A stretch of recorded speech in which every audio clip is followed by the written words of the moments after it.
Heart rate ಕಮ್ಮಿ ಆಯಿತು. ಬರ್ತಾ ಇದ್ದಂಗೆ ಭಾಳ ಇಮಿಡಿಯೇಟ್ ಆಗಿ ನನಗೆ ಆಂಜಿಯೋಪ್ಲಾಸ್ಟಿ ಮಾಡಿ ತುಂಬ ಚೆನ್ನಾಗಿ ನೋಡಿಕೊಂಡ್ರು, ಒಂದು ಜೀವನೇ ಕೊಟ್ಟರು ನನಗೆ. ನಾನು ವಿಕ್ಟೋರಿಯಾ ಫರ್ನಾಂಡಿಸ್ ಅಂತ, ನಾವಿರೋದು ತುರುವೇಕೆರೆಯಲ್ಲಿ. ನನಗೆ ಜಾನ್ವರಿ 29 2 ದಿವಸ ಮುಂಚೆಯಿಂದ ಸ್ವಲ್ಪ ಬೆನ್ನೋವು ಶುರು ಆಯಿತು. ಅದು ಬೆಂಗಳೂರಿಗೆ ಹೋಗಿ ತೋರ್ಸೋಣ ಅಂತ ಹೊರಡ್ತಾ ಭುಜ ನೋವು ಶುರು ಆಯಿತು, ಎದೆ ನೋವು ಶುರು ಆಯಿತು, ಕ್ರಿಟಿಕಲ್ ಆದಂಗೆ ಆಯಿತು. ಇಮಿಡಿಯೇಟಾಗಿ ನಾವು ಇಲ್ಲಿ ಆದಿಚುಂಚನಗಿರಿ ಹಾಸ್ಪಿಟಲ್ ತುರುವೇಕೆರೆಯಿಂದ 30 ಕಿಲೋಮೀಟರ್ಸ್ ಇದೆ, ಅಲ್ಲಿಗೆ ಇಮಿಡಿಯೇಟಾಗಿ ಬರೋ ಅಷ್ಟರಲ್ಲಿ ನಾನು ತುಂಬ ಕ್ರಿಟಿಕಲ್ ಆಗ್ತಾ ಬಂದೆ. ಹಾರ್ಟ್ ರೇಟ್ ಕಮ್ಮಿ ಆಯಿತು. ಬರ್ತಾ ಇದ್ದಂಗೆ ಭಾಳ ಇಮಿಡಿಯೇಟಾಗಿ ECG ಮಾಡಿದರು, ಬ್ಲಡ್ ಟೆಸ್ಟ್ ಎಲ್ಲ ಮಾಡಿದರು, ಅಡ್ಮಿಟ್ ಮಾಡಿಕೊಂಡ್ರು. ತುಂಬ ಫಾಸ್ಟಾಗಿ ಡಾಕ್ಟರ್ಸ್ ಎಲ್ಲ ಬಂದು ತುಂಬ ಚೆನ್ನಾಗಿ ನೋಡಿಕೊಂಡ್ರು. ಯಾವಾಗ ನಾನು ತುಂಬ ಸೀರಿಯಸ್ ಆಗಿಬಿಟ್ಟು ಅನ್ಕಾನ್ಷಿಯಸ್ ಆಗೋ ಥರ ಆದ್ನೋ ಇಮಿಡಿಯೇಟಾಗಿ ಕರ್ಕೊಂಡೋಗಿ ನನಗೆ ಆಂಜಿಯೋಪ್ಲಾಸ್ಟಿ ಮಾಡಿ ತುಂಬ ಚೆನ್ನಾಗಿ ನೋಡಿಕೊಂಡ್ರು, ಒಂದು ಜೀವನೇ ಕೊಟ್ಟರು ನನಗೆ. ಜನರಿಗೆ ಭಾಳ ಅನುಕೂಲ ಆಗ್ತಾಯಿದೆ.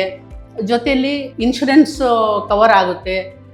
BPL ಕಾರ್ಡ್ ಅವರಿಗೆಲ್ಲ ಫ್ರೀಯಾಗಿ ಟ್ರೀಟ್ಮೆಂಟ್ ಸಿಗ್ತಾ ಇದೆ. ಅಷ್ಟು ಮಾಡಿರೋದ್ರಿಂದ ನಮಗೆ ಭಾಳ ತುಂಬ ಅನುಕೂಲ ಆಗ್ತಾ ಇದೆ. ಕಾರ್ಡಿಯಾಲಜಿ ಡಿಪಾರ್ಟ್ಮೆಂಟು, ಇನ್ನು ಅದೇ ಅಲ್ಲದೆ ಬೇರೆ ಇನ್ನು ಯಾವ್ಯಾವ ಡಿಪಾರ್ಟ್ಮೆಂಟ್ ಈ ಕಡೆ ಇಲ್ವೋ ಅದೆಲ್ಲ ಇನ್ನೂ ಜಾಸ್ತಿ ಮಾಡಿ ನಮ್ಮ ನಿರ್ಮಲಾನಂದ ಸ್ವಾಮೀಜಿಯವರು ಎಲ್ಲರಿಗೂ ಅನುಕೂಲ ಮಾಡಿಕೊಡ್ಲಿ ಅಂತ ನಾನು ಆಶಿಸ್ತೀನಿ. ನಾನು ಇವತ್ತಿದ್ದೀನಿ ಅಂದರೆ ಅವರಿಂದನೇ ನಾನು ನನ್ನ ಜೀವ ಉಳಿಸ್ಕೊಂಡಿದ್ದೀನಿ.